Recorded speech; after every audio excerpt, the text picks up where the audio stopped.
Good morning.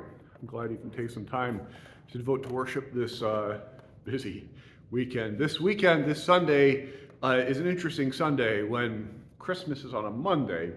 The day before Sunday, the evening before, that Sunday evening is Christmas Eve, obviously. But that Sunday morning is a different event. It is the fourth Sunday of Advent. Advent is the season, the 4 Sundays that lead up to Christmas when we're paying attention and preparing for the birth of Jesus. And so this is the sermon for Sunday morning, which is the fourth Sunday of Advent. And then I've already posted a few thoughts for Christmas Eve. Now we will have both worship in the morning, 9 at Monroe City, 10:30 here at Shalbina, and then on this Sunday evening, we will have at 6 p.m. we'll have Christmas Eve service here with candles and oil lamps, and the lights will be off. And then the same thing, Monroe City will have worship at 9 p.m. again with candles, and it'll very cool, very enjoyable services. Nick was a fellow born in the year 270 AD. He was born in what we now call Turkey, and where he landed to live was a place called Myra. Now, he was born to some parents who had some means, had a few dollars, and they were Christians, which was not a given at the time. That was not a dominant part of the population, but that's how he was raised. And so he grew up in the church. He served at church. He rose to lead the church in Myra. That was the first church that was founded there. And the leader of the first church founded in a community in that day, the way it worked, before any church splits, there was just the church. The leader of the first church founded in a community was the bishop of that community.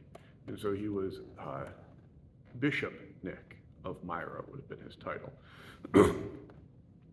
The reason we remember Bishop Nick is for his generosity. His generosity that just shaped his life, the way that he understood that the gift that Jesus brought to us, that he wanted to pass along that and give in that same way to others. And so the story that has been passed down, the story of all of the lifetime of generosity that he lived, the story that sort of crystallized and represents his generosity has been passed down across the ages, is the story of Bishop Nick and the family with 3 young daughters. And the family did not have any money for dowries for these daughters. And a dowry in that day, in that culture, was a payment that you would make to the person who was marrying your daughter. And without a dowry, your daughter was not going to be wed. And so, without money for dowries, these 3 daughters had a very grim future ahead of them without being able to look towards being married and being part of a family that could provide. And so, upon the night that the eldest daughter was coming of age and could be wed, Bishop Nick, under the cover of darkness, took an amount of gold. We don't know what it was, a ball of gold or some gold coins in a bag, one of the two. And he tossed it through the window of the house. It's a city, so all the buildings are very close to each other.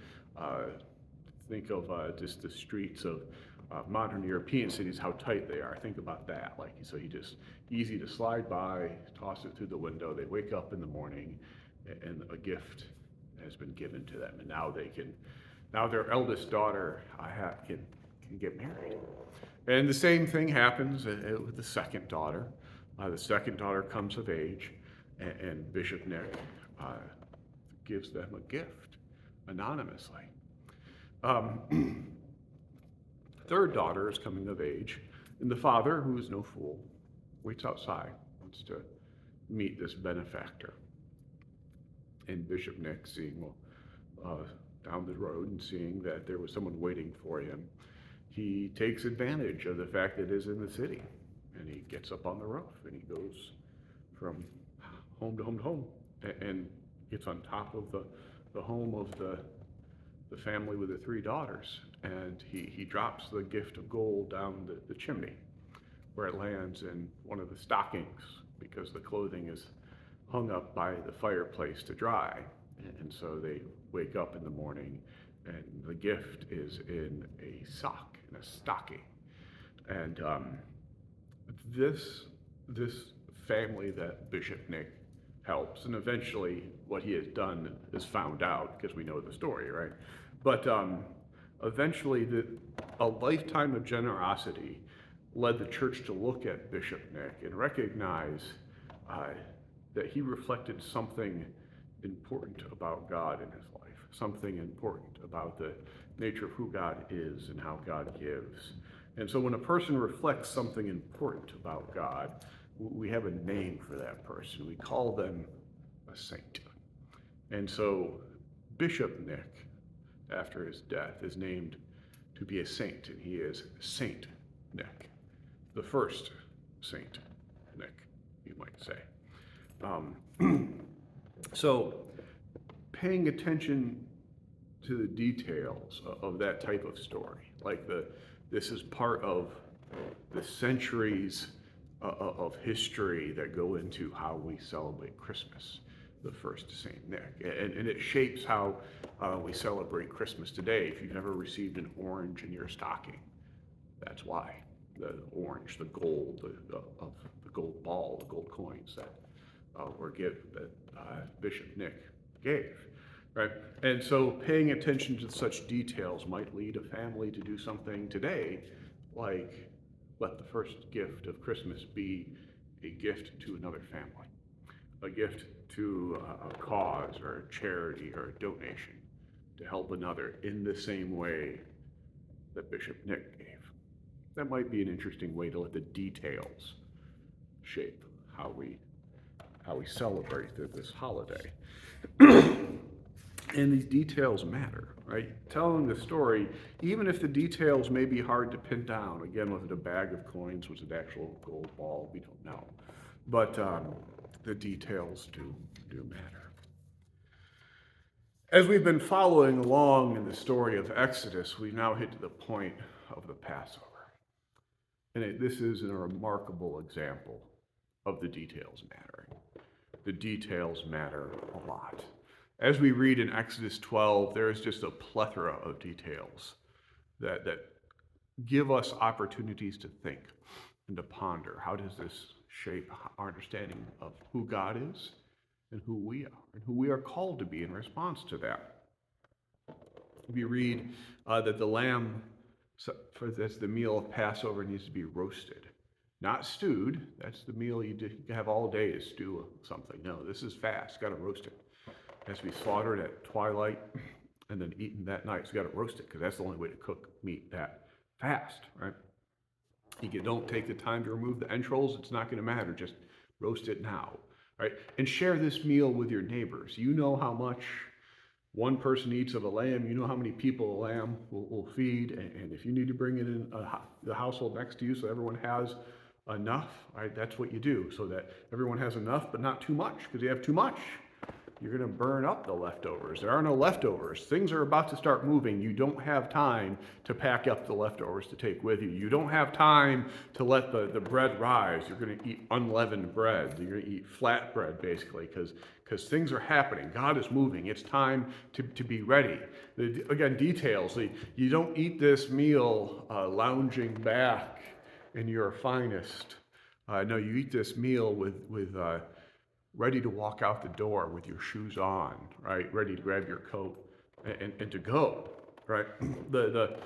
When you eat that lamb, you eat bitter herbs with it, because when you eat Passover, you can't ever forget the bitterness of slavery. This meal can never be sort of reduced to, isn't it nice that we have this meal together? No, you have to eat the bitter herbs to stay rooted in what this event is rooted in, that this is freedom from slavery, right? That there's blood on the door, that this is a public event. Right? This is not an event you have to yourselves. This is an event that anyone who walks by is going to see. This is yours to be passed over because you are publicly proclaiming, marking your door with the blood of the Lamb, who you are and whose you are, right? Then the lamb that you slaughter for this meal is an unblemished lamb, right? That's got to do this right. No chincing out. Got to eat unblemished lamb. Like all these details, they are included in the telling and the practicing of the story today. Some of the details are told instead of practiced without having a temple to sacrifice the lambs at. That's not part of the Jewish practice today. They don't sacrifice a lamb, but that is part of telling the story. This telling of the story, this event of Passover, it is the beginning of their year. Every year, you start the year, the first month of the year, you prepare and then you celebrate Passover. Time begins with Passover. As we follow the history that unfolds after the Passover, right? Passover is 1200 or so BC, right? In the centuries that follow, one of the ways that we tell when the people are heading for trouble is when the celebration of Passover fades. We know that things have gone off the rails when those details cease to be told. In 2 Kings 23, we read of, I'm going to tell you about two moments about where this happens. The first of them is in 2 Kings 23. Following the 55-year reign of King Manasseh, a fellow named Josiah becomes king, and he cleans up the temple that had been left to fall into ruin. He cleans up the temple. He finds the Bible, the books of Moses, that had just been put aside. Manasseh had put aside the books of Moses, and they're just left and forgotten, right? And its details cease to be told. Passover ceases to be practiced, and that's how long it takes, 55 years, and the people just forget. And the Passover goes from a meal that is essential to who they are to a meal they happen to have to just, it fades away. And so Josiah reads what we read today. He reads the same words we read today in Exodus 12 that we're going to read in worship. And he immediately gathers the leaders of the tribes together so they can restart and recommit to Passover, the details of who they are and how God has acted. And because Josiah understands the future of the people depend upon this. There's another moment in which something similar happens. After the Davidic kingship falls and the people go into exile, again down the road from Josiah, they can't celebrate Passover in Babylon. And so when they come home after the 70 years of exile, this is one of the first things they do. We read this in the stories of the people in Ezra and Nehemiah. They get to it. They rebuild the wall. They rebuild the temple. They commit themselves to following the books of Moses, and then they celebrate Passover. Those are their priorities. They got to have the wall so you can defend themselves as a people, but then they need temple, books of Moses, and Passover so that they can begin to refound themselves. We are Jewish. That's what it means to be Jewish, to be in, and that's part of it's one of the details of Passover. If you don't partake of Passover, you're not part of the Jewish people. That's how seriously they take it. That's one of the details in Exodus. If you don't take part in this, you're not one of the people.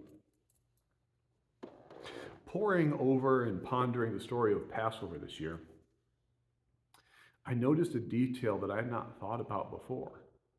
If you think about who it is that is passed over, yes, it's the children, the eldest children, the firstborn children. The blood of the lamb is used to mark the doorposts, such that when the 10th plague strikes, the 10th judgment, that those the Hebrew children, they're Jewish when they go through the River Jordan and get to the Promised Land. Up to then, they're called the Hebrew people.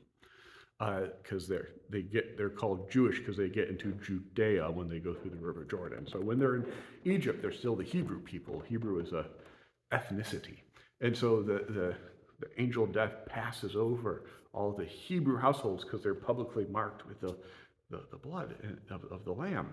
And so yes, those firstborn are passed over, but think about the parents. Those children are between 1 and 12 years old, because at 13 you're an adult, and then you're having your own kid, or you can begin having your own kids. And if you think about the timeline of what happens, the parents of the children that are passed over, they take their family and they go into the wilderness. They go to the wilderness for 40 years before they go into the promised land. And so if you take the age of the children, and you look at the age of the parents, have to be at least in their 18, 19, 20, 25, somewhere in there. And then you add 40 years, and you are bumping up against the life expectancy back then, if not a little bit past it. And so in a sense, those firstborn child, they're passed over because they're saved.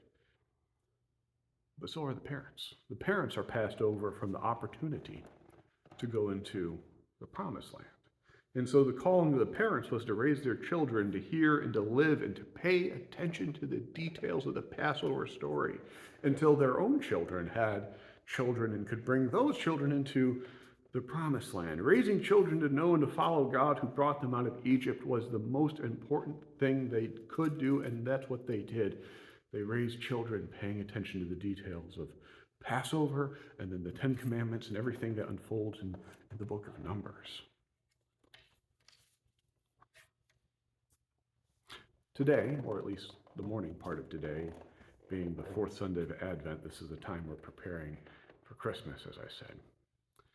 And in the same way that we can take Passover and break it down like I just did, and we could break it down a lot further, right? And look at the way that those details shaped and mattered and were important to the Hebrew people and shaped who they are and who they are to this day, right? That is getting at the importance of the story of the birth of Jesus, right? The details of that story matter. We need to hold on to them. We need to cherish them. We need to ponder them again and again and again. It would be worth taking a moment between now and Christmas and these next 48 hours to read Matthew and Luke, to read the beginning of Matthew and the beginning of Luke up through the birth of Jesus and maybe another chapter beyond, and to notice again the details of what is it that Mary sings when she is celebrating and excited and she is with her cousin Elizabeth, right? What is it that she sings for? How does the unborn John the Baptist react? What does he react to? Pondering again the details of the social norms that just don't get in the way of the birth of Jesus, because Mary and Joseph aren't married. And they're both faithful to each other, and they're committed, and they do what's right. But from all appearances, do the appearances matter anywhere near as much? Well, how do we ponder that detail for how we live today? Paying attention to who it is that is the first to visit the newborn and what that might tell us about who will be the first to visit and get excited about the good news of Jesus today. Such details shape and guide people's lives. They guide our lives. They transform our lives as we pay attention to the footsteps in which Jesus walked, right? The way that he was born and the way he lives, right? The Spirit moves and people's lives are transformed such that we see people like Bishop Nicholas of Myra, Saint Nick, right? His generosity happens, is made possible, is created by the way the Holy Spirit moves in his life because he is following in the footsteps of Jesus. And that is still capable of happening today. The Spirit moves and people will show us the beauty of God, and we can show each other the beauty of God in our own graciousness, in our own gift giving, in our own ability to serve and to love our neighbor and to love God and to reflect the goodness of God as we attend to the details of who Jesus is, how Jesus was born, and what Jesus does to be in ministry. That's what we're preparing to do in Advent. Amen.